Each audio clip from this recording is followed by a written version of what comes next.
Jean-Marie, merci. Merci beaucoup d'avoir participé à ce premier web café consacré à l'industrie du nucléaire, un web café atomique, comme disait Michel. Tu as participé à ce café, mais qui es-tu et que fais-tu? Bonjour, je m'appelle Jean-Marie Boursier, je suis le directeur de la centrale nucléaire de Belleville-sur-Loire. Donc j'assure sa direction depuis quelques années, ça fait maintenant 5 ans que je suis directeur de cette usine. Et auparavant, j'ai fait pas mal d'années dans le domaine de la recherche également. Et cette usine, elle se situe comment dans le parc nucléaire français? Alors c'est une usine relativement récente, de 1300 MW, 2 réacteurs qui ont été mis en service à la fin des années 80, 1987-1988. Et physiquement, on est au bord de la Loire, dans le département du Cher. Alors, tu nous as présenté en quelques mots comment fonctionnait une centrale nucléaire et ça nous a quand même beaucoup éclairé. Qu'est-ce que tu retiens de ton intervention finalement, en tant que patron d'une usine du nucléaire française? Ouais, 2 choses. D'abord, effectivement, l'électricité est l'énergie du XXIe siècle et on en aura besoin de plus en plus. Et cette électricité doit être produite sans CO2, ce qui est une des qualités du nucléaire.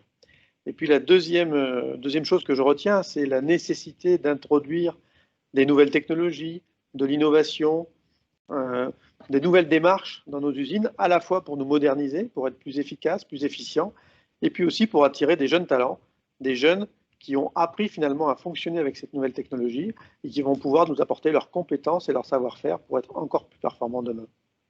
Alors, ce n'est pas toujours facile pour une entreprise industrielle, pour une PME industrielle, de franchir le pas de cette industrie 4.0, de cette innovation technologique.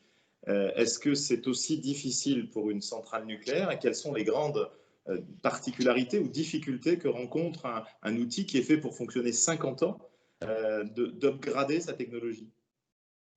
Alors, ce n'est pas difficile d'améliorer les technologies. Ce qui est compliqué, vous le comprendrez bien, c'est qu'il faut qu'on démontre la robustesse de toutes ces nouvelles technologies, parce que notre souci, c'est de toujours améliorer la sûreté.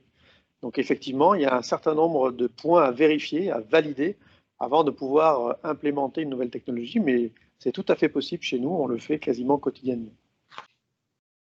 Sur quel sujet, par exemple, de façon précise? Par exemple, sur le numérique, on utilise de plus en plus d'outils numériques dans nos installations, de réalité virtuelle. Donc bien sûr, il faut valider que ces outils vont pouvoir améliorer la sûreté des installations, vont pouvoir nous aider à être plus efficaces. Et donc, on passe un certain nombre de check-up, on va dire, avant de pouvoir les utiliser. Un message, Jean-Marie, pour conclure ce premier web café consacré à nucléaire? Je dirais que produire de l'énergie, c'est un métier fantastique. Produire de l'électricité décarbonée, c'est encore plus fantastique. Et puis fournir de l'électricité en ce moment à nos écoles, à nos hôpitaux, à nos entreprises, à nos maisons, à nos moyens de transport, c'est juste essentiel. Alors rejoignez-nous.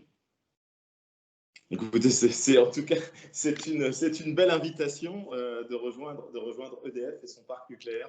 Merci Jean-Marie d'avoir été notre expert. On aura certainement l'occasion de se revoir et de réaborder, de réouvrir ce sujet du nucléaire qui a passionné nos auditeurs de Web Café. Merci. Merci.